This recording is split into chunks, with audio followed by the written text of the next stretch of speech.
Welcome to the Trinity Force Podcast.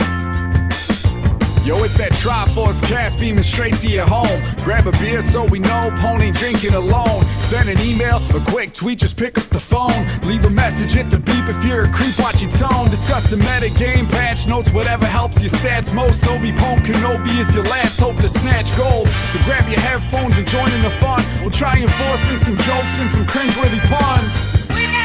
Yo, we can make it together, people. Trinity Force Podcast. These boys are second to none. Now that's the end of the intro. It's time we begun. Hello. Episode 480 of the Trinity Force Podcast is live. Only joined by one other man this week, and that is the one and the only Dom.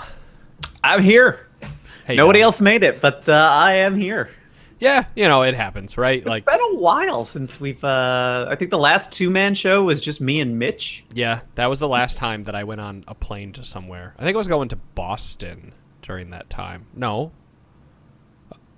I don't know. I don't remember when that was. I remember listening to the show, but I don't remember what happened and why. We've got, but yeah, we got like, 8 co-hosts nowadays, and for some reason, 6 of them still couldn't make it. And Mondays, like, whatever it is, it's something about Mondays. People just don't want to make Mondays, and, you know, I said I can make one episode this week. Which one should I make? And I'm thinking, Monday's probably the episode I can make for it. And then, yeah. Hold on. Full disclosure, Sean is super busy with school and stuff and everything. I know he hasn't been on the show in a little while, so if folks are wondering, is Cheer still part of the podcast? He is. He's got shit going on, so... Yeah, right. And I've got shit going on over this whole next month. I'll be lucky to make one podcast a week for the next couple of weeks because House goes on the market on Saturday.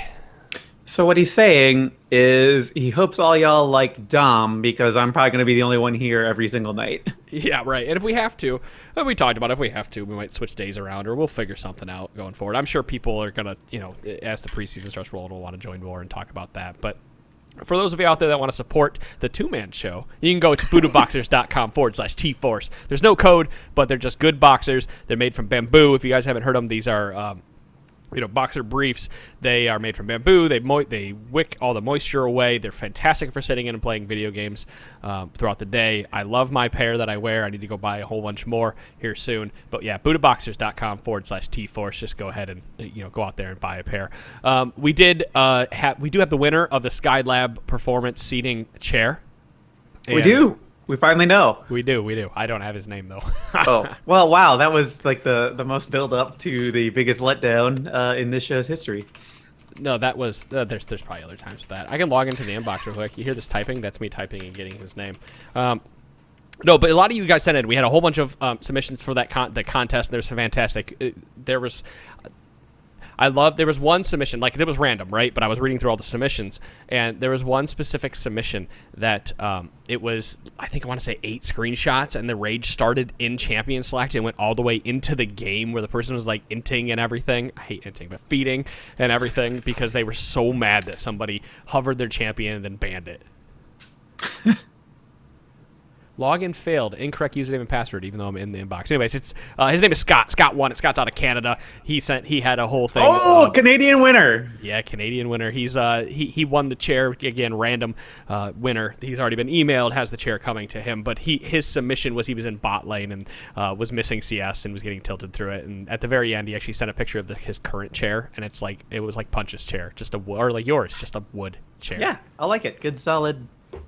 So we're helping somebody out there. Guys, thank you, and thank you for doing the Skylab. By the way, if you guys haven't already, go out to Amazon and go rate those chairs. Go give some reviews if you like them, if you hate them. I mean, do what you got to do. Hopefully you guys liked all those chairs. I thought they were pretty neat, pretty comfortable for the ones that I tried, but those help a lot, those reviews, so other people go and find them. But I guess with this two-man show tonight, we're going to do our best to talk about the end of the season. We're going to talk a little bit about Ardent Censor and Relic Shields, and then probably answer some listener questions as we go in. Yeah, I don't have a weekly challenge this week. I don't either. Yeah. But you know what you guys' weekly challenge is? With the end of the month coming up, I want your weekly challenge to be I want you guys to pick one champion this next week. Just one. Only one champion. And play that champion every single game. Except those games where he or she gets banned. Correct. So, yeah, pick 2 champions, but pick 1 main champion. I know this weekly challenge is probably a little weaker than the rest, but the thing that I found that helped me the most when I was playing through, playing last year when I had time to play, and I made it to Diamond last year, was I picked 1 champion, I played it, and I spammed that champion. And playing that 1 champion will get you to know the ins and outs. We've talked about it ad nauseum at this point about why 1 champion or 2 is a fantastic way just to climb. But yes, go and pick 1 champion and try to play that all week. And, record your stats. Let us know how that helps out. Lots of you have said these weekly challenges are helping, and I guarantee at the end of this season, now that we're here, there's no time to experiment with anything. It's pick a champion that you know and play it. Yeah. If you want to experiment for stuff because you're just burnt out from everything else, go into normal games, just kind of get a jump on the preseason and everything. But if you're still pushing for a specific rank and that type of thing, like commit to 1 champ, 2 if you're playing something that's really popular. And like those are what you got to roll and just do it every game. Right. The season officially ends on November 7th it would be like 3 a.m. Eastern time, 12 Pacific time. So, and I think Santana said, or the Post said or something, that January 17th is when the next season starts. Right. Yep. So it's going to be a pretty long off season. Normally off season is really long. I feel like last year they went from end of season through preseason back into the season again, like in really short order, because it was still December. Right. It was. Yeah. We moved. Well, was it December? I thought it was like first week or first 2 weeks of January. I mean, it was pretty quick. I was excited because I normally end up taking a week off at the end of the year just because I'm really bad at using my vacation time in any type of meaningful scenario. So, and I'm not going to not use it. So, last week of December, I end up taking off. And most years, I'm really upset that it's like, okay, so I have all this time off and I can't play any ranked games or anything. And last year I could. Oh, and you were able to play them during. Yeah. I was like, okay, well, I can wake up every day, grind out a few games, see what happens. Right. I unfortunately, I am decaying. I've decayed once now, the first time I've ever decayed. So, right, I have another 7 days. I'm not out of. I'm just gonna be stuck in Plat 3. I just didn't. Unfortunately, between now and the end of the season, I start my new job the day before the season ends, and I move the week before the season ends. So. And between then and now, like the house is going on the market, where all that kind of stuff. So unfortunately, I don't have time to play League of Legends through this next month. And I would readily admit that to you all. I'm not going to be able to play very much this next month, but I'm going to keep my eye on everything. Plus, I've been watching a lot of Worlds, right? I know it's on patch 7.18, but trying to keep up as much as I can. You got a child born, you got a new job, you're moving, you got to sell a house. There's a lot going on and everything. It's pretty reasonable for you to not maintain that diamond rank to boot. I really probably should have tried to hit it this summer, but I was too busy playing Flex and having fun with you guys because I prefer to play this game as a duo or trio or whatever, whatever it may be, with friends. But yeah, and November 7th, guys, just keep that in mind. November 7th, midnight, it'll end, and then whatever you get, hopefully you guys made it to gold. If you didn't, there's always next year to try it again. So, other tips: don't put extra pressure on yourself just because it's end of season and everything. I know you're trying to push for goals and everything, and I really made this mistake last year when I was trying to make a late season push. Like, don't let little things tilt you. And if like you have certain habit, like identify your habits when you are tilting and maybe you don't necessarily realize it, and it's only afterward that you realize, oh God, I was, this, that, and the other thing just caused me to tilt off the plan and everything. Like, try to figure out what those are, so that when you start to do them, you can make it, you can click it in your head before you queue up for another game that you will end up losing because you're already in a bad headspace. Sure. Yeah, you have to keep positive. I mean, you go back and listen to Chris Alphanar. He's been on here. You pretty much at this point, you can type Chris Alphanar and Trinity Force podcast in and get anything out of Google you want because they're all on YouTube. It's probably the easiest way for you guys to getting those past episodes that haven't been already previously tagged on our new website. But yeah, you have to just keep a clear head. If you have to stand up and go walk around, I always, after every single game, I take a 5-minute break. I mean, I want to queue. I like to queue fast, especially because I don't have a lot of time generally to play games. But I usually stand up, go use the bathroom, get a drink of water, talk to the wife for a moment, then come back downstairs and play another game. And I know a lot of you don't have that, that same dynamic where you can get up and do that. But just getting up and go clearing your head, go pet your dog, go pet your cat, just kind of take a moment, win, loss, indifferent. Just get up and go walk away because it'll help you clear your head and get ready for the next game. And it'll also help you dodge anybody who was on the enemy team that may have been toxic as well. Just kind of give them that buffer. Because a lot of times if you queue up right away, you could potentially get some of the people on the enemy team, and they could be tilted because they're just trying to queue up as fast as they possibly can. So yeah, that's a little tips and tricks to get in there. I'm sure we'll go over that as we do every year. We'll go over a whole bunch of how to play the end of season, right? And we have to within the next couple of weeks. We should go over end of the season. We should also talk get Sky on here to talk Evelyn because she should be out this week. Oh yeah, probably have to get her on. We get him on for Wednesday. Wednesday's the patch, I think. So we'll probably need him for Monday. Yeah, that'll work. Whatever works. Hey, I want to talk about this because I think it's interesting. The Relic Shield 80 carries and supports can't have nice things, Dom. I think this is a really interesting topic, and if you want to go ahead, we got the two people from this show at least that are most likely to employ and or abuse this. So sure. Let's have a good chat. So what is it, Dom? What's going on here with Relic Shield and supports? If you have watched Worlds at all, you have probably seen them doing this. 80 carries are buying Relic Shield at the start, and they're buying 3 potions along with it. The basic idea is Ardent Censor is so strong, especially on the patch that they're playing Worlds on, because it still has the lifesteal. Ardent Censor is such a good item that they just want to get the supports to that item as quickly as they possibly can.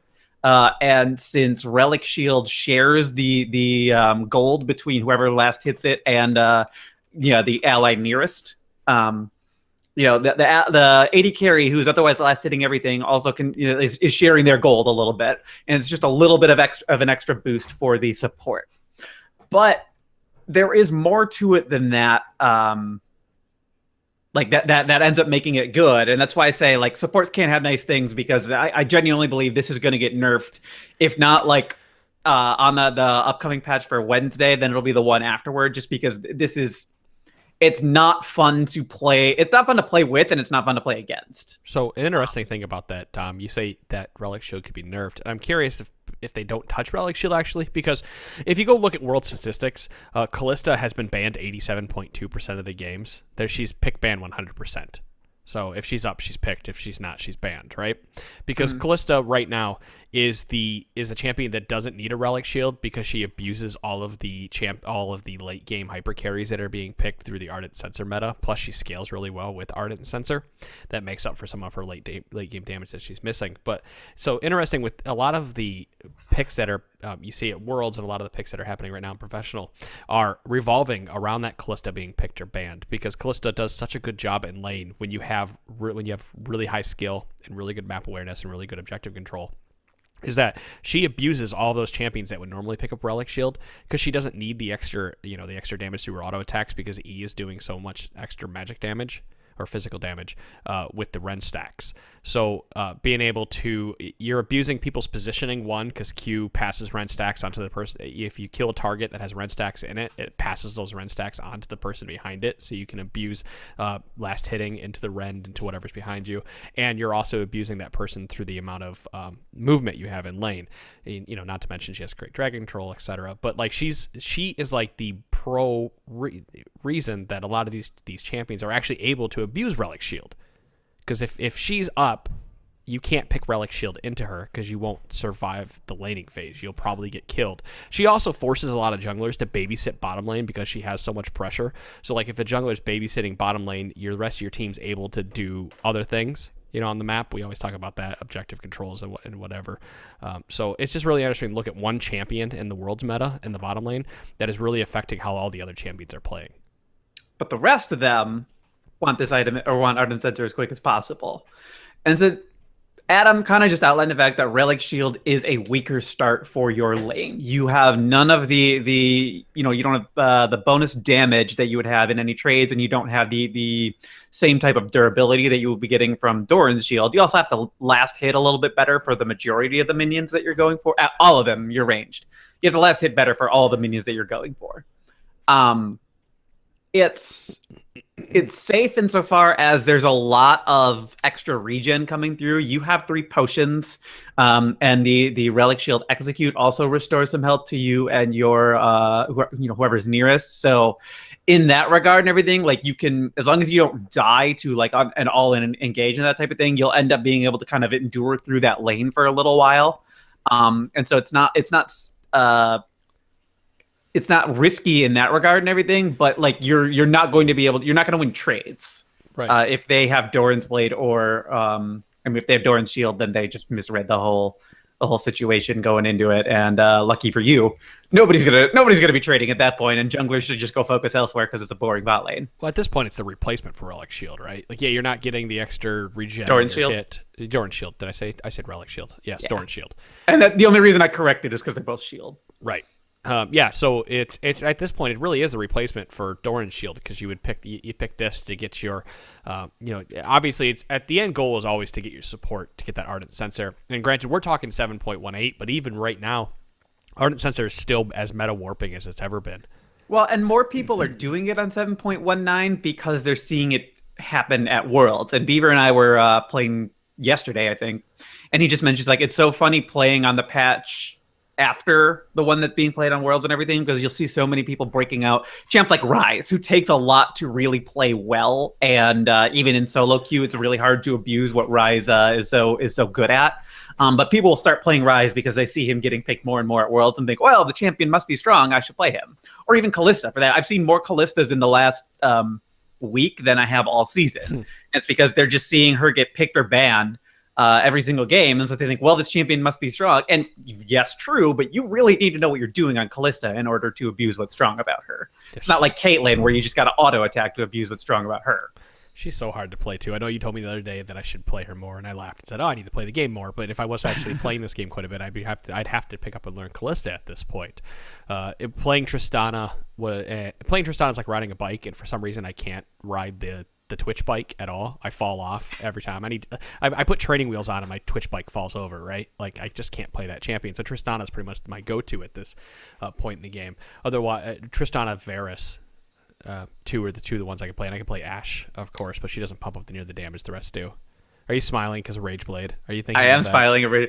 Adam and I had this conversation several months ago, and I was just looking at everything. He was playing a lot of Varus, and I'm looking at what's going on in his kit. I'm like, why aren't people getting Rageblade on Varus? I don't understand it. It's the extra attack. It's going to mean bonus procs, and he's got abilities that scale reasonably well with ability power, and he just wants everything that Rageblade is doing. Why aren't people doing this? And Adam is like, no, don't get. Because Blade of the Ruin King was so goddamn good at that This, point. that, or the other thing. And then sure as shit, Rageblade Varus is like the Rageblade Rush Varus is what's going on at Worlds right now. I told you that. I'm vindicated. Yeah, sure. You're vindicated because Blade of the Ruin King got nerfed instead of the lethality. So we're at the point where you just need to build something else. I'm vindicated. I'm right. You're wrong. All right. Don't admit. I'll admit that you have a small bit of vindication. You can have like 3% vindication out of this one. Feels good, man. All right. As long as you feel better, Dom. I mean, the other thing about Relic Shield, I know we talked a lot about this, and Adam wanted to move on, but I don't want to move on. We can keep talking. People are upgrading it. AD carries are upgrading it to Targon's Brace because that's going to give them the quest reward, and you can hang on to that item alone for a really long time, and you'll have a 255 to 340 health shield. That's just kind of slowly regenerate outside of combat. It's going to regenerate faster whenever you're last hitting an enemy. But that means every AD carry who gets this thing is starting with more health than they otherwise would have had, because it's not like the shield just goes away. Yeah, I've never tried this build, but we don't play enough like actual fives where I'm going to be running into something where I need this, because even in professional fives and flex fives are two whole different beasts, right? Santana and I ran into it last night, and it was just infuriating because between that shield was honestly the difference maker during some mid-game fights when Santana otherwise would have been able to kill the AD carry because he was playing LeBlanc. He should have been able to do it. We had everything like more or less planned out the way it was supposed to go and everything. And Santana's a good player. He thinks about all that shit ahead of time, and it was just sort of like not putting together that shield was what was constantly getting in the way. Yes, they had a Lulu and Lulu's pumping out shields too and everything, but like when you watch the AD carry walk away with just a sliver of health, like it's because of that Targon shield. That's the reason they got alive, because the Lulu shield and the Lulu ult and everything were coming through no matter what happened. Right. That's why I never want to pick that up, because unless I have a team that's like moving around for mid-game team fights, whatever it may be, I'm not gonna be able to pump out the damage that I need to be able to pump out. Like you're building me up to be the ADC meta, right? And that's why we have the Relic Shield. But at a point that the AD carries still aren't turning on until 30 minutes. That's just it. I mean, yeah, it just means like AD carries are just staying safe and as safe and secure as possible until the support has Ardent Censor and the AD carries have 2 items. So like anywhere between in the 20 to 30 minute range, like just depending on how your game has gone. So speaking of marksman or AD carries, did you happen to catch the EDG versus AHQ match at Worlds that went That to one, 53 minutes? That one, if it was on day 4, I don't know. I might have, but It was on 10-5, so it was like day 1. oh yeah, I did, but that one's not standing out to me for any reason. The reason I bring it up, sorry, I'm like phlegmy for some reason. I know it's disgusting, but like I remember the Gigabyte Marines versus Fnatic. That was a game. Well, that was a game. We're not talking about that game because I'm specifically talking about marksman and everything else. But if you caught that game was like a flip-flop back and forth. Like EDG should have won, but they didn't. I'm pretty sure it's EDG, right? That's iBoy EDG, right? Yeah, it is.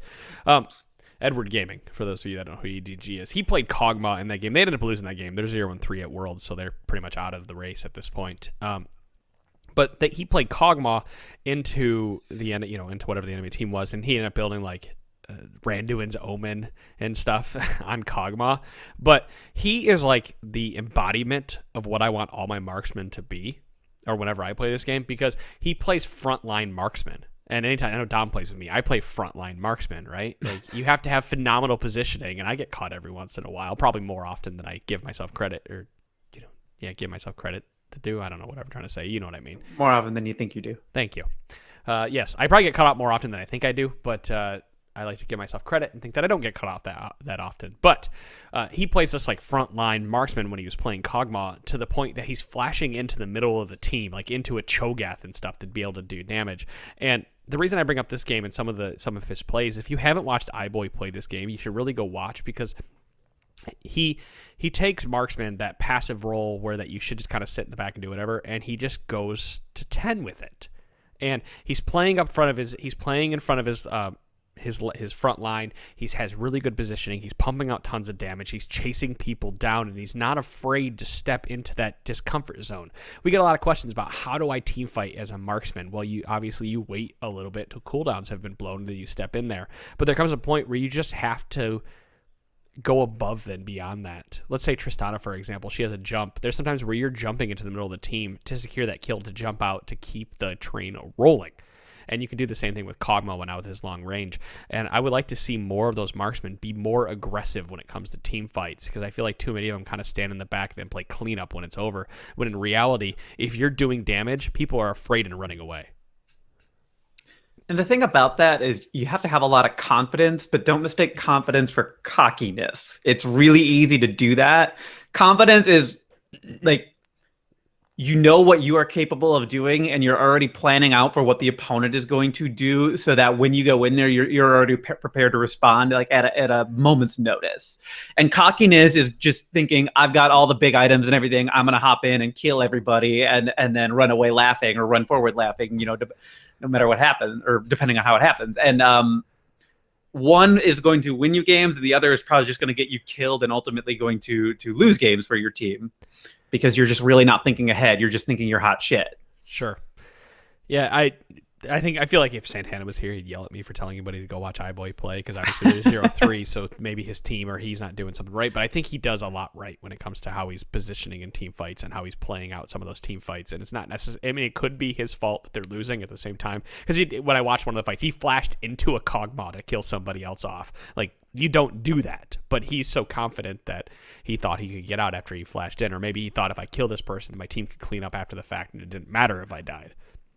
Is he the player Wild Turtle wishes, or he was, or Wild Turtle wants to be, or are they basically just like the same, but one of them's in North America and the other's in China? Well, Wild Turtle just wishes he had the consistency that iBoy has, is what it comes down to. Because Wild Turtle's so much a wild card when it comes to how well he plays in any given day.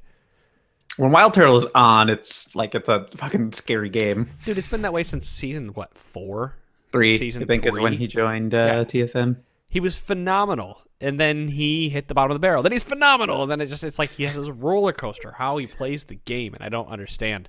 He's just such a hot and cold player, and if he found like some way to hone that skill, he could he could probably be a world championship contender. But unfortunately, he's just so hot and cold. But I want to say like AD carry is the one role you don't want your player to be real streaky like that. But then I'm thinking about what role what top lane you want your top lane to really be really streaky on how they perform. It's like no, like literally every role you need people who are able to consistently deliver over and over again, and that's difficult, impossible to find, and everything. What do we have? We got Faker. Well, even then, Faker's not infallible though. Yeah, I mean that's just it. Like everybody screws up, and it's just like, so sometimes it's like the only reason your team lost is because your star player had the rare bad day, and like there's so much more to it than that and everything. But sometimes that's just what it feels like. That team loses because superstar just had the rare really bad day, and when it's on the world stage and everything. I like that we are at the point in League of Legends that people can like it was like season 4 or whatever when SKT came rolling in and Faker just couldn't be stopped, and he's actually shown that he is human now, and SKT has shown that they are definitely human. It's just the enemy the enemy team just has to be consistent throughout the entire game, because we saw I think they were playing into AHQ, right? I think it was AHQ, if I remember correctly.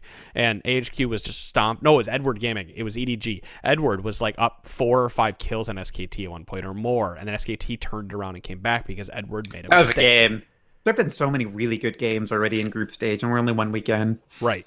Yeah, absolutely. And so SKT comes back around, and I'm sorry if these are spoilers for anybody who hasn't watched. I figure at this point you've had more than enough time by Wednesday to watch these games. But like SKT showed in the early game, they can't fake her. They kept jungler down. They take care of Huni on the top lane, and in the bottom lane, doesn't get the backup they need, and then SKT starts to slowly fall apart. But they're so good, they're able to rally and come back. And I mean, I'm not over here trying to say that I want SKT to win. I want TSM to win. I want the American team to win for once. I want SKT to be knocked down. But I like that we're finally at the fact in the professional stages that people are learning this game and have such good coaches that through all of these strategies that we talk about and all these things people are doing, that people can be knocked down a peg and they can show that they're human and that we actually have really good games. They're not just stomps and blowouts.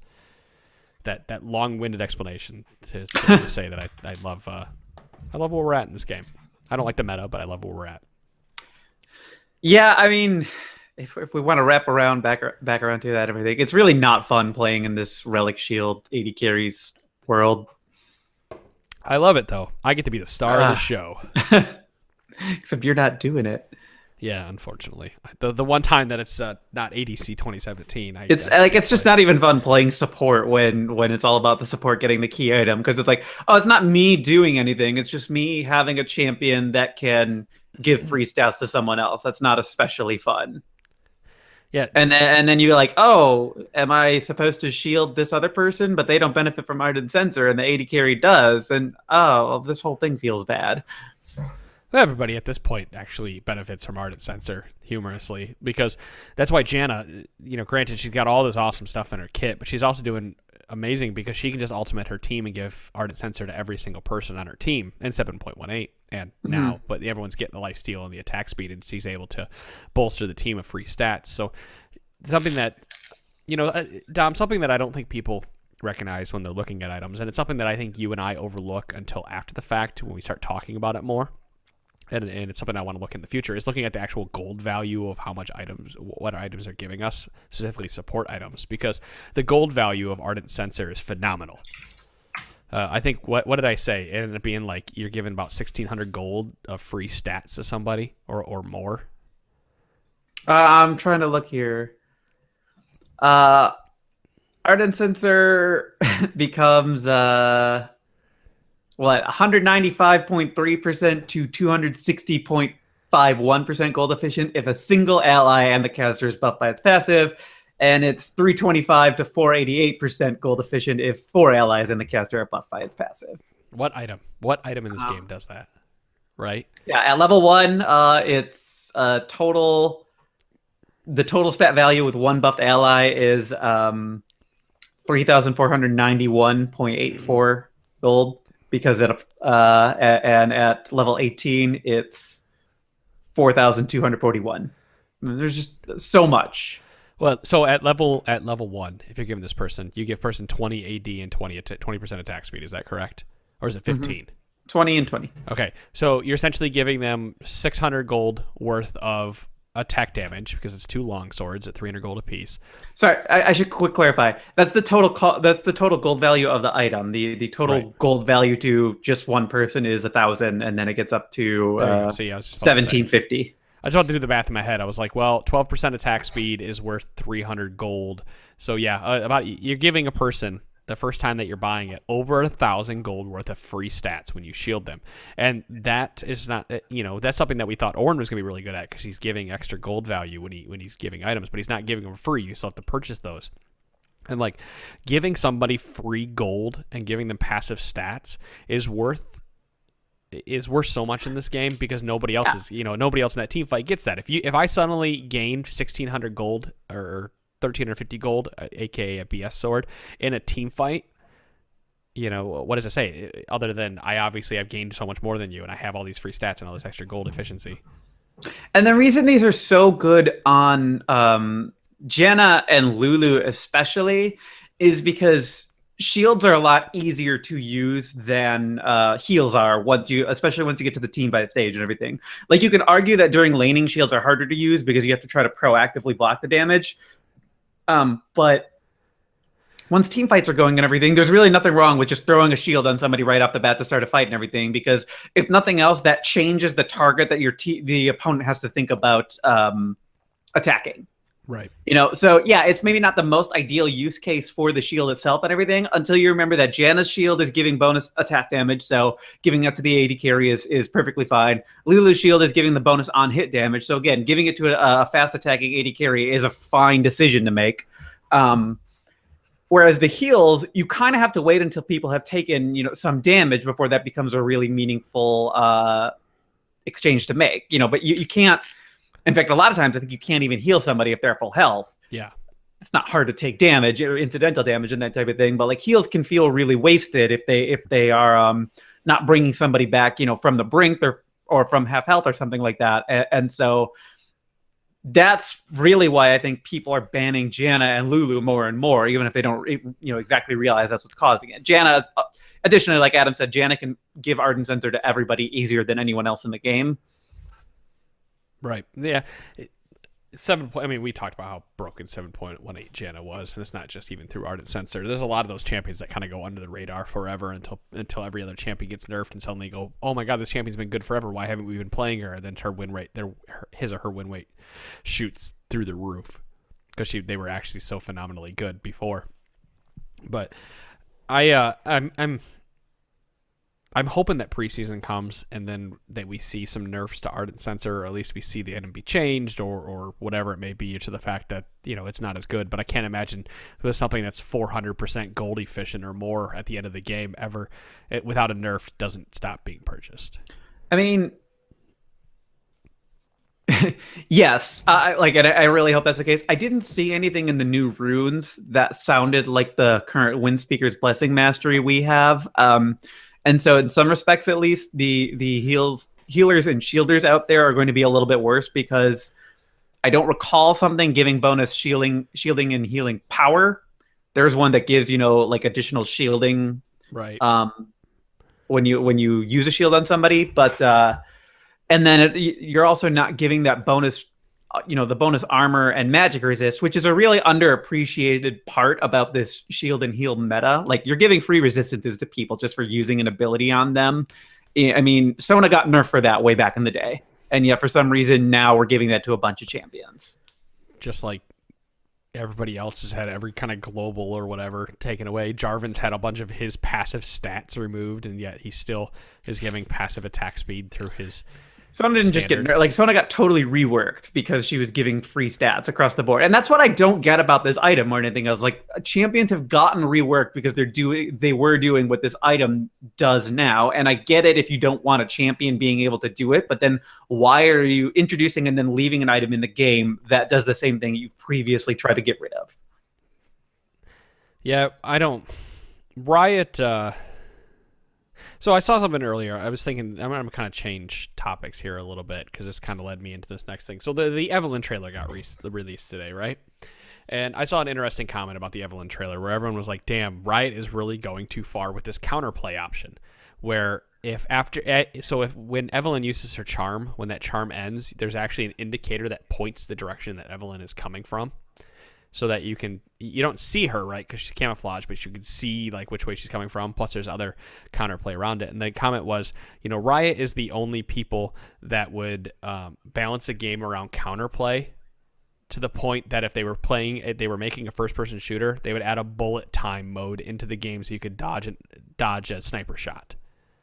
Because they want people to be able to, because it's not fun to be snuck up on by Fed Evelynn and just get blown up. I've bitched about Shaco how many times he's doing that, but that comment kind of struck with me where in Counter-Strike, for example, if you get popped by an op and you die, that was bad on you. You were in the wrong position, you were in the wrong place. Now, granted, somebody like Evelynn shouldn't be able to pop out of nowhere and blow you up, but that does that there is some correlation there where there should be some counterplay, but should it be to the point where I have this gigantic fucking indicator that's basically pointing out where the champion is at when they use an ability?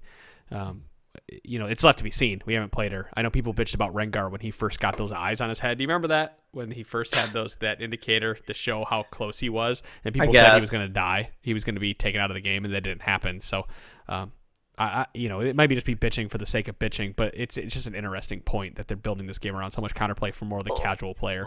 Let's be realistic. Most people see changes to champions or the game or whatever, and the knee-jerk response is always to get upset about it. Remember how outraged people were at the start of the season when they were introducing plants? Oh yeah, we were outraged. We were. Yeah, I mean, like people were super outraged about everything going on. Then hey, you know what? It actually didn't negatively affect the game. No, I think. Now I'm trying to imagine playing the game without him there, and it's like I don't really like the sound of any of that. Yeah, they didn't end up being as game breaking as you thought they may be, because a lot of people were like, oh, we could bounce over the pit and steal dragons and stuff, and they actually ended up making more fun and more interactive gameplay when it came to team fights. And I love the plants now. If you go back and listen to 100 episodes ago, I bitched about them. I hated them. Mm-hmm. So you're right. I just thought the comment was interesting and made me kind of it piqued my interest and I laughed about it. But it's left to be seen. We still need to play with Evelynn, but general consensus of just watching the trailer was, does Evelynn actually bring anything to the game? Have they had any like full scope reworks? I mean, I guess Yorick didn't really suddenly start seeing a ton of play or anything like that. He's being pretty successful for what that's worth and everything, but it's not like he's super popular. It just seems like most of their reworks tend to go pretty well. Sure. Yeah. Rework, like the full visual gameplay updates. I'm not talking about like the thousands of Rise reworks that we had before the latest one, he ended up being too strong, and so he's now been nerfed to the ground. But that's not to say the rework went poorly. It was just, the rework went fine, and then the rework ended up being too strong. Rise rework, Kassadin rework was a little too strong for. But again, that was just like tuning things that Kassadin was doing. It wasn't like a full rework or anything like that. They did. They reworked him. They reworked how it was like. Well, I guess it depends how you want to go. Yeah, it wasn't a full rework. They reworked his scaling and everything, but it wasn't like a Poppy or a Scion rework where almost everything was different. Sure. Yeah, they just changed. They changed how the abilities worked, rather than they were pretty much the same abilities. They just changed how they worked. I'm talking about like basically a new champion gets released. They just look like a champion that had been in the game. Oh yeah, I don't think that I can't think of one that has failed or hasn't hit the mark and at least brought the champion up to 50% win rate, right? Yeah, I mean, like Yorick seemed like the least successful thing, but I think that champion is just like a really niche type of thematic appeal when it comes down to it. Yeah, I can't think of any off the top of my head. I keep thinking of new champions, but that doesn't mean those champions. Because I'm thinking of like a Lowy, right? But she came screaming out of the gate, and she's just really hard to play. So that doesn't mean she's a bad champion. And Yi just kind of got little reworks. There's Rek'Sai. She got a kit change, but she's still doing fine for what they want her to do. And obviously Warwick's doing phenomenally well. Mm-hmm. Tarek's fine. Poppy was Sivir. Poppy came screaming out of the gates. Yeah, but Sivir's been so long. I know, but I'm just saying, like, I mean, she's in that same vein. Sure. I forgot they changed Sivir. You know what was funny? Remember when Ranhart started playing this game again? I know we bring him up every once in a while. 480 episodes in, no one fucking knows who that guy is and why we keep bringing him up. But one of my buddies, right? He started playing the game again for like a month and then he quit. Typical Ranhart. He played a game with me and he played mid into Zillion. And he goes, when the fuck did Zillion get a stun? I'm like, Zillion's always had a stun. He's like, not the last time I played. And then I stopped and went, oh yeah, Zillion didn't have a stun before. Zillion was so not fun to play before they did the update to him. I forgot even what Zillion previously did. I know that he can make his ultimate come off a cooldown every like 10 seconds, but like I completely forgot what that champion did. He's really not that different, but like his bombs used to be just a single target ability. It used to be a point and click. Oh, that's right. They weren't they? Mm-hmm. Man, it's been a while. I completely forgot about that because hell, Evelyn was just I remember Evelyn being a ward, right? Like she was completely fucking useless. And now she's not completely fucking useless. She's just really hard to play. But enough with the thinking back to the waxing past. Reminiscent. Right. We do that enough. And if Moon was on here, he'd probably do that for another 45 minutes. So why don't we do a couple listener questions while we have some the end of the podcast time, right? Yeah. So is this Drenier? Is that how you would say that? Drenier. Drenier, potentially, I guess. Drenier writes in, you have been giving the exceptional advice lately of don't die. While it seems obvious, it does make a world of difference. As someone who plays mid-support, I notice that a lot of times, even if I get ahead, not dying can be hard. It feels like trying to exert my influence on a fight, especially when you are a squishy mage, often leads to my death. Any tips to follow the don't die advice other than position better? Which was the thing, of course, you were thinking of right away, wasn't it? Position better. Yeah. I mean, a lot of it comes down to champion familiarity. I was playing Soraka the other day, and I never play Soraka, but it was just one of those games where like all of my go-tos were banned. You know, Ardent Censor is strong, and so it's like, well, I need to play somebody who can do this, and Soraka's on the board, I guess. Well, speak of a champion that can easily apply Ardent Censor to everybody, by the way. Yeah, and that's sort of, that wasn't where I was going with this. I just you made me think of it because you said Janna was probably sorry. I know I'm taking you off. You said Janna was one of the only ones, and I was like, you're right. Oh wait, there's Soraka. I kept kind of dying in ways that I wasn't used to as Janna or Lulu. And it was because in the middle of fights, I was always forgetting that using my heal on a teammate cost me my own health. Okay. And I was just not being mindful of that resource management component of it, and I was dying as a result. We won the game, so it wasn't like, you know, this is something that did the team in. But it was that type of sort of champion mastery thing that really ended up kind of hampering my own play. It wasn't, you know, I mean, positioning and all that other stuff does come into play, but it was ultimately just me not knowing the champion as well as I needed to play at a really successful level.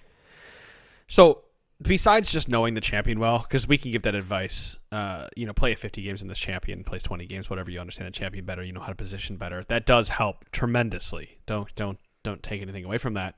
But understanding how your team and where your teammates are at. We talk a lot about understanding where junglers are at, what they need to do. But like, if you want to be, if you're a squishy mid laner and you know, you have an understanding how to play champion. I know that Syndra, I have to land an E to land into a Q, etc. Just having vision, picking up so something a lot of mid laners don't do, and is they don't pick up a sweeper early. And they don't use that sweeper aggressively where they're walking through bushes to try to deny vision so they can set up a kill or whatever it may be. Like, you have to essentially treat yourself as an assassin anytime that you're playing a squishy mid, because while you're not jumping into the back line and taking out those squishy carries, you are trying to position yourself in a way that you are able to hit them or hit the middle, you know, the middle of the pack, the semi-squishy carries. So having that way to deny vision while giving yourself vision through, you know, any kind of red wards or whatever you may have in your inventory helps quite a bit when playing those champions, because you can't discount the fact that not being seen like Evelyn doesn't give you an advantage, or does give you an advantage, I should say. A lot of times, like if you're level 9 and you're playing mid, go ahead and pick up a sweeper and start roaming around the map and using that sweeper. Something I think a lot of people forget, that sweepers disable wards, so you can actually pop your sweeper before you run into a brush and just keep running through to gank a lane. You can pretty much like get starting at the dragon pit. You can pop your sweeper and then walk all the way down to brush, and you're going to disable wards along the way, and so they're not going to see that gank coming until you're there, and that's going to be around the time that it dies. But odds are good you're not going to you weren't planning to just sit and wait in the brush anyway. You were planning to get all the way down there and then make something happen. And more often than not, if like the opponent's already in trouble if you're there to make a gank, right? And those are little skirmishes, I guess. And they didn't see you coming, I should say. I wonder if we should clarify when we're talking between fight and skirmish. Like in my mind, a skirmish is anything that's not a full-blown 5v5. Skirmish is usually 3v4, 3v2, 3v3 type of thing. Well, and a skirmish is also something where a victory isn't necessarily like getting a kill and living to tell the tale. It can be getting your opponent to blow a couple key summoners, whether that's heal or flash or exhaust. I mean, it's like you can walk out of a skirmish and think, all right, that was good. We come out ahead as a result of that and everything. Whereas team fights, like if you start a fight and ultimates get blown and that type of stuff, and somebody doesn't die, like that tends to be pretty alarming and has weird ramifications for the rest of the game. Yeah, it has weird ramifications to how you have to play out the next. I think that's something that definitely solo queue will never be able to grasp, but like if you're playing team fives and you go through a team fight, I think you actually see this happen a lot in pro play, where you have a full-blown 5v5 team fight and the teams walk away with nobody dying. Like the AD carries walk out each with like a sliver of life. Or whatever, maybe the tanks walk out with a sliver of life. And then they have to decide, what do we do next? And generally the team that's a little healthier is able to push down an objective. And that's not something that happens in solo queue. Solo queue is chased to the death. So if you're out there at the end of the season playing flex fives with your team, turn those little victories into something larger and snowball them out of control for a lead. Start taking objectives, start taking towers, whatever it may be. Let your person go back. But I'm just really sick of people playing together and doing those skirmishes where people walk out and no one dies and then not doing anything with it. So, another thing, I every time we do one of these two shows, I'm like, I love doing them with you, Dom. I think we do have, great synergy together when we talk. But like, there's a lot of times I'm like, man, I wish Beaver was here because I want him to talk about those stealthy Baron steals that he just seems. He is so good at making those calls. He's so good at making the Baron calls and everything. And every time he's like, yeah, just you're in solo queue, flex queue, it doesn't matter. Like people are just not expecting you to go for a 20-minute Baron. No, I don't even expect it. He's like. I remember the last game I played with what was over a week ago. I remember him saying, well, shit, we probably should have done a Baron call there. And I went, fuck, you're right. That would have been perfect. Why did I didn't see that. And then, the first time we played with him, he was like, we should do Baron. I'm like, you're fucking right. Let's do it. Yes. He wants to take Baron as badly as I want to take Dragon. Yeah. So it's funny because when we're both in the game, it's like, let's do Dragon. And then like Baron spot is like, okay, Baron. I mean, it's the neutral objectives that we're both just pushing for. Last week's challenge was take Dragon by 10 minutes. I don't know how many of you guys out there went and did that challenge, taking dragons, but take more dragons. I love dragons. I loved you guys' conversation. I feel like I listened to the podcast when you're gone, and I'm like, we talked about that previously. I hope other people that listen to this show go, they talked about that. If they're talking about it again, it must mean something, because you had brought up the point that you like Cloud Drake. You're on my side. Cloud Drake is a fantastic Drake, and Earth Drake sucks dick. I don't understand why junglers don't want Cloud Drake. Like every jungler should be head over heels for Cloud Drake. She's like, oh my god, I'm gonna get to the other things that I want to do faster. Yes, please. The community at large hates Cloud Drake. God damn it, Dom. This is another one of those where we've talked about this probably ad nauseum at this point, where Cloud Drake is so fucking awesome. People are like, oh, Cloud Drake sucks because of this or that reason. But like, you're right. What is it, 10% extra damage? That 10% extra damage equals out to be, 10 to 50 damage in the early game when you're taking objective? 7% attack damage and ability power. I mean, like, in the early stages of the game, that's nothing. Like, it's not that much. It might make a difference in the fight and everything, but it's going to be so much more meaningful once you have 2 or 3 items. Yeah, I feel like every time people take Cloud Drake, that they're around the map and stopping my march on objectives because they have these Cloud Drakes, and no one's appreciating that they can get to those objectives faster to stop what I am doing because they have Cloud Drakes. They just happen to have them. They happen to be there. And I always look at it going, if we had those 2 Cloud Drakes, we would have been here faster. We would have been able to take this objective. So yeah, I want more Cloud Drakes. I like Cloud Drake. I mean, don't get me wrong. I love Inferno. I will take every Inferno that ever fucking spawns because I realize that's going to set me up for later in the game. But when it comes to anything like the Earth Drake or whatever the fuck it's called, I don't want it. I genuinely like mountain spawns, and I'll make the call to get it just because I would rather have a Drake and than let my opponent get it. But that's the one I'm least worried about always. Well, speak of a dragon that really is you don't realize you have it. Like, people bitch because they're like, well, I only get to bottom lane, 0.5 seconds quicker or whatever it is, which that's great. That's awesome. I think that's better than having 10% extra damage, because unless you're a professional level player, you don't realize you're doing 10% extra damage to that Baron when you have that Mountain Drake. So is it really worth you taking that Mountain Drake, having that Mountain Drake when you're not taking full advantage of having it? Or what is that extra damage, to turrets and everything? What is that, one less auto attack, during the early stage of the game? I guess people could make the argument about Cloud Drake, right? Like, well, what's that one? What's that point? No, I get it, seconds, but it's the difference is that what Cloud Drake gives you, like, sort of applies to the entire map, whereas what Mountain Drake gives you applies to, very, very fixed points on the map and only under certain circumstances. Whereas Cloud Drake is just, as long as you're not in a fight, you're getting this bonus. Sure. Yeah, I agree with you. I love Cloud Drake. I have definitely gone around, but. So Nathan writes in this, and we're going to move on to the next question. And Nathan, I appreciate your question and why you asked this. But when you guys ask these questions to us, I do want you guys to step back and think for a moment.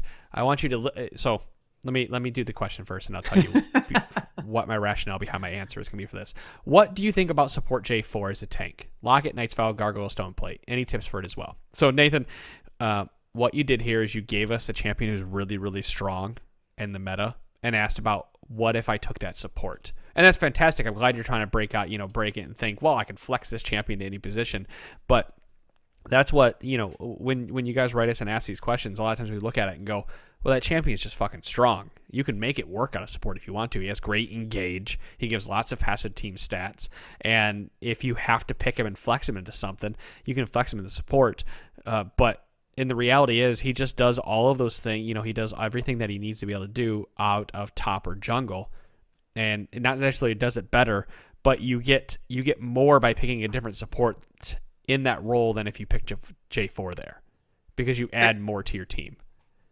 And so the question, you could do this. Jarvan's got AoE crowd control. He's got the ability to lock somebody into one spot at a certain point. He's got the attack speed steroid for his team. He's got the AoE slow. All these things on paper sound like it's a good support champion and everything, but he scales so well with items.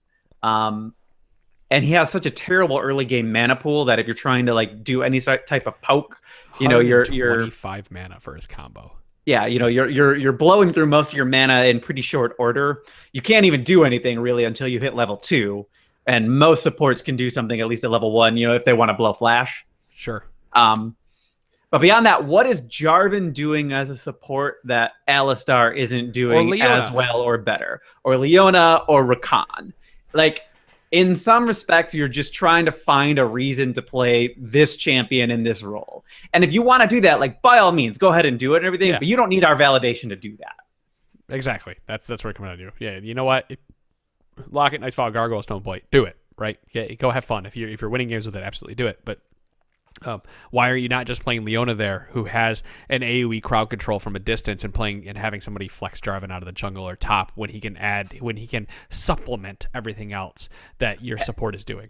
And ultimately, it comes down to all those champions that we listed do more with fewer items than Jarvan does.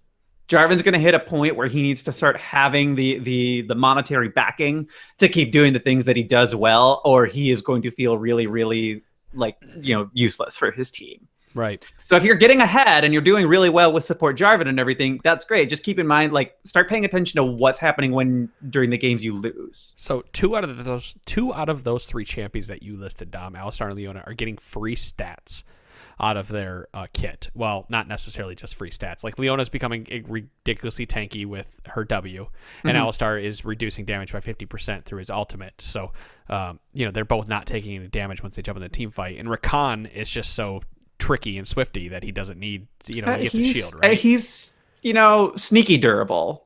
He's got a passive shield. He's going to give himself a shield when he's hopping to somebody, and he's going to get a heal as well if he's using his Q properly. Yeah. So Rakan's going to take more damage than you expect him to. Jarvan has the shield from his W, but it scales with his maximum health, and as a support, you're not getting nearly the same type of maximum health that you would be if you're building him out of top or jungle. especially with the build that you outline. You're only looking at Locket and Knight's Vow. Those are, that's a nice amount of. No, I'm sorry, Locket doesn't have to help out anymore. Knight's Vow and your support item are going to be the only things that are giving you health. Locket and Gargoyle Stoneblade don't have any. Well, why are we? And go back 2 or 3 weeks ago when we're talking about support, Nathan. I'm not really not ripping into you. We're just kind of like No, I have a friend who swears by support Jarvan. He plays them all the time. Sure, yeah, no, it's fantastic. I'm just saying, like, we had, what was it, 2 or 3 weeks ago? We talked about supports. I said support stop building selfless or selfish builds, and Gargoyle Stoneblade is a selfish build path here for a support. If you're gonna do that, build fucking Randuin's Omen or something, like something that's or like, fuck it. You know what? Instead of Gargoyle Stoneblade, build a Righteous Glory. If you're gonna absolutely do that, because at least you can help your team engage. Yeah, man. So, well, I don't know. Jarvan doesn't really need help engaging. No, he doesn't need it, but I'm just saying, like, Gargoyle Stoneblade is so selfish out of support that I would rather you build. It's like building a Sunfire Cape. What are you actually doing with it? Yeah, okay. The argument is I'm taking less damage, I'm going to lock somebody down, etc. But, like, Jarvan, you're better off building a selfless item.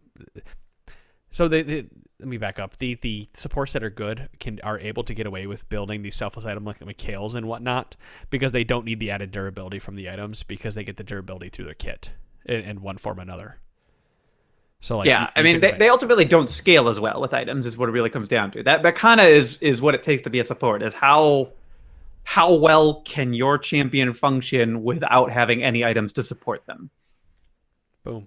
I think that's the easiest way. Like, do I play this champion support? Well, I scale well without it. Why did Trundle support only work so well? Because we had so many fucking tanky champions running around, and he gained a ton of stats and removed a ton of stats, from champions. Plus, he got free healing through his kit. Like, he was like kind of like this niche support picked because of the meta that we were in. Now he's not that fantastic a support, but he's not bad. But he doesn't run around and do as well because Ardent Censor. I mean, he's so fine if you're up against a bunch of tanks and everything. There's no reason to overlook him. He's probably better played out of top or jungle, but I mean, there are a lot of better top laners and junglers than Trundle, so it's not like, I mean, Jarvan's kind of a premier top laner and jungler. That's the thing. Like, you're just trying to figure out a way to have him on your team that isn't in one of those two roles. Right. Whereas Trundle is not getting picked in top or jungle every single game. Right.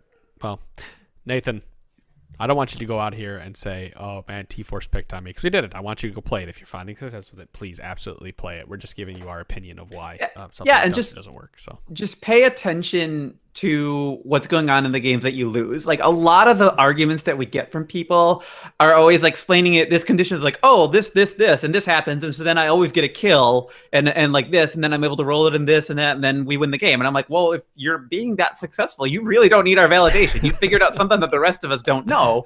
Right. So keep doing it. But do it and show me the reality. Proof. I want to see the reality of support Jarvan over 100 games, 75 games. I'll take 75 games. In reality, like, not every game is going to go your way in that regard. And so, like, you need to start paying attention to what's going on when you lose, and how have you been affected by the champion you chose to play. Right. Well, somehow we made an hour out of nothing. We did it, Dom. We made it. Fade out. That's it. That's episode. I think we're just gonna end it there, right? Like, we made it. We made that hour, guys. I love coming on here. I just want to take a moment just before I run out here. I love every single one of you. I've been doing this for fucking almost 500 episodes. We've been doing this for 4 years almost at this point, and I love every single one of you that listens, and thank you for everybody out there support from the bottom of my heart. You guys keep me going every single day.